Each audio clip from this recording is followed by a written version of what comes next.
exclusiva del año, Alejandro. Bueno, del año, no sé. No, del año, del año. Yo creo que sí que ha sido un tema muy relevante porque Zapatero llevaba muchísimos años sombreando, ¿no? Y siempre bajo sospecha. Y es evidente que todas las gestiones que está haciendo como intermediario de países como Venezuela, China, Rusia o Cuba le están generando un enorme rendimiento económico. Pero la imagen que hemos desvelado esta semana en exclusiva en el debate lo que acredita es su nexo directo con el rescate de Plus Ultra, ¿no? Sobre el que había también muchísimas dudas, esos 53 millones de euros que el gobierno inyecta en una aerolínea, pues en fin, bastante sospechosa. Y sobre todo esto lo que pone de manifiesto es que efectivamente Zapatero pilotó toda esa operación, ¿no? Las imágenes no dejan lugar a dudas. El expresidente del gobierno participó en una reunión clandestina con uno de los empresarios detenidos, llamado Julio Martínez Martínez, en medio del monte, en una zona sin cobertura y, lo más relevante, tan solo 72 horas antes de que este empresario fuera engrilletado por la Policía Nacional. Un empresario alicantino que aparentemente no tenía una gran trayectoria profesional, un empresario que además se reúne de manera recurrente con él, tienen contacto habitual, Mm. porta una mochila llena de documentos. Eso es. Es decir, para poner en contexto, aquí lo que veníamos sospechando es que desde que sale del gobierno el expresidente Zapatero aprovecha su posición, sus contactos, su trayectoria para poder hacer negocios rentables para él y tenemos la punta del iceberg, una cuestión que afecta a fondos públicos, 53 millones de euros, un rescate de una aerolínea que solo tenía 2 aeronaves, que no era estratégica, de capital eminentemente venezolano, y hombre, uno se pregunta, como cualquier ciudadano, claro, el señor Rodríguez Zapatero presiona al gobierno, presiona a Ábalos, presiona al Consejo de Ministros, por cierto, importante, que toma la decisión de aprobar el rescate de manera solidaria. Todos los ministros y el presidente del gobierno son corresponsables de ese rescate. Y lo hace a cambio de nada. Claro. A ver, la aparición de este empresario es muy relevante, ¿no? Porque la tesis de los investigadores es que podemos estar ante el testaferro del expresidente del gobierno, ¿no? Porque a la vista de lo que hemos desvelado durante toda esta semana en el debate, lo que se acredita es que esta persona ejercía como pantalla entre el expresidente del gobierno y esta aerolínea venezolana, ¿no? Hay muchos más datos relevantes de todo lo que hemos publicado. Por ejemplo, que se comunicaban a través de un teléfono prepago que no estaba a nombre de ninguno de los dos, lo que evidencia que, por un lado, querían blindar por completo sus comunicaciones y, por otro lado, que querían entorpecer la investigación en el hipotético caso de que en el futuro ese vínculo acabara aflorando, ¿no? De no haber sido porque lo hemos publicado nosotros, jamás se hubiera dado a conocer. Y luego también hay algo muy relevante, ¿no? Los cambios de versión que ha ido teniendo Zapatero conforme hemos ido publicando. Justo antes de revelar esas imágenes de ese encuentro clandestino, lo que hizo el expresidente fue decir que no conocía de nada a este señor. La semana pasada le tocó ir al Congreso de los Diputados, le preguntaron si estaba preocupado, le preguntaron por este empresario, dijo que no lo conocía absolutamente de nada. Cuando desvelamos las imágenes, dijo que sí, que bueno, que sí, que lo conocía, pero que era algo anecdótico, ¿no? Que se habían ido a correr al Monte del Pardo. Y al día siguiente, cuando desvelamos que usaban terminales como usan los delincuentes en otras tramas de corrupción, esto no es la primera vez que se ve, bueno, pues ya la versión se sigue moldeando de otra manera, ¿no? Que bueno, que sí, que mantenían contacto más allá de esas rutinas deportivas, pero que él no tenía nada que ver en el rescate de Plus Ultra, que ni participó ni nada, ¿no? Claro, esa versión, esa tercera versión, vuelve otra vez a torcerse cuando en el debate publicamos que la Casa de Aravaca, que fue vivienda del expresidente durante casi una década, albergó al menos 5 encuentros donde se negoció los pormenores de las transferencias bancarias que está investigando la policía.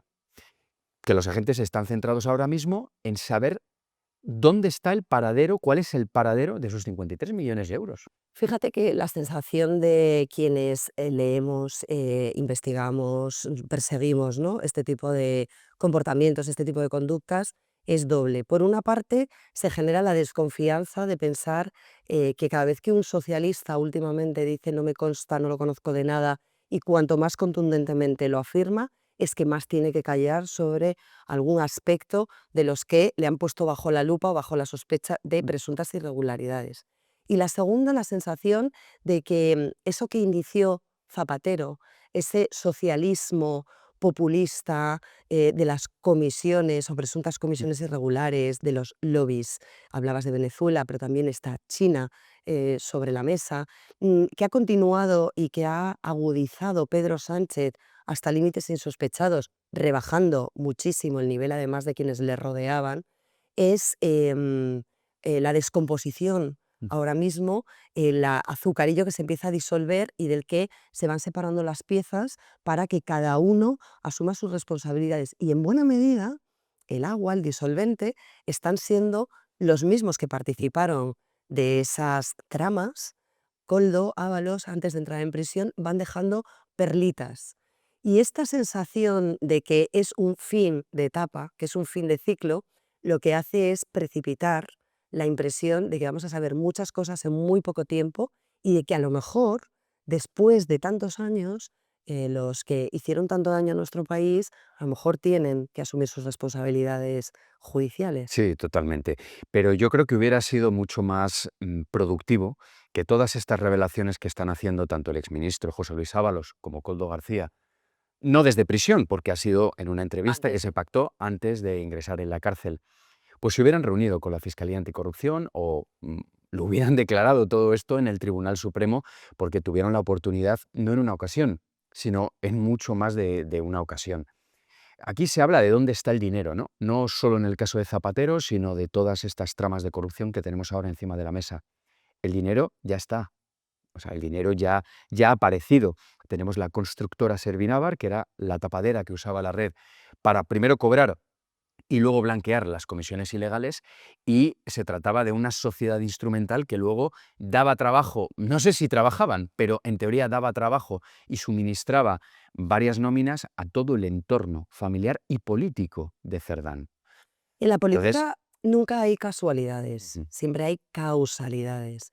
Y aquí hay muchas causalidades conexas, como que coincidiese Julio Martínez Martínez mm, en un sitio sin cobertura, que es acceso restringido, que te tiene que abrir la puerta un trabajador de Patrimonio Nacional para correr con el expresidente José Luis Rodríguez Zapatero. No sé cuántas veces te lo has encontrado tú por la calle. es extraño. La mayoría de los ciudadanos no se lo han encontrado. Resulta que esa empresa de la que Cerdán dijo no ser dueño y no saber nada, que era suya al Mm, 45%, que no quiso elevar a escritura pública precisamente para con ese tipo de tácticas y prevenciones maquillar la posibilidad de que se le atribuyesen una serie de relaciones empresariales, de conductas irregulares. Si todo afloraba, como tú explicabas precisamente en esas precauciones mm, que tomaba José Luis Rodríguez Zapatero, resulta que no son las suyas, sino que era la que él utilizaba para poder recibir esos pagos, ujú. esas mordidas de los empresarios que querían beneficiarse de contratos irregulares.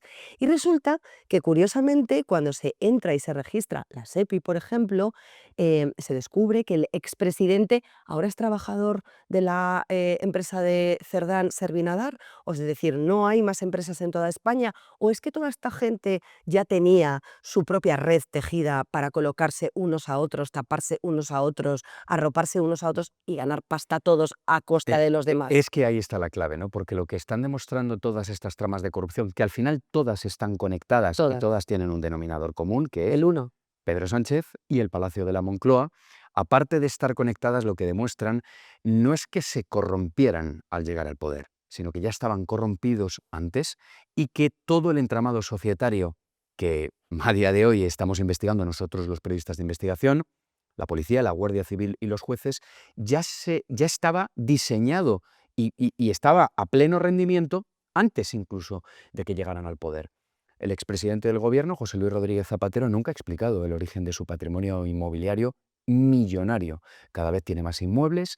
Estamos hablando de la casa de Aravaca, de 1.200.000 euros, de la casa en Las Rozas, ambas en Madrid, de 3 millones de euros que tiene a nombre de una tercera persona, la villa en las Islas Canarias de 1.200.000 euros, los 2 pisos de más de medio millón de euros que ha comprado a sus hijas, una propiedad que tiene en León, y la gran mayoría de todos estos bienes inmuebles adquiridos al contado, es decir, sin necesidad de pedir ningún préstamo bancario.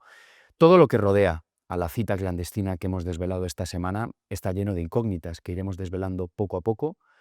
Cada una es más grave que la anterior, y esto es importante tenerlo en cuenta. Es fruto de una investigación muy tediosa, muy ardua, donde nos hemos esforzado mucho, y la prueba es que, bueno, pues en fin, ahí están las revelaciones encima de la mesa.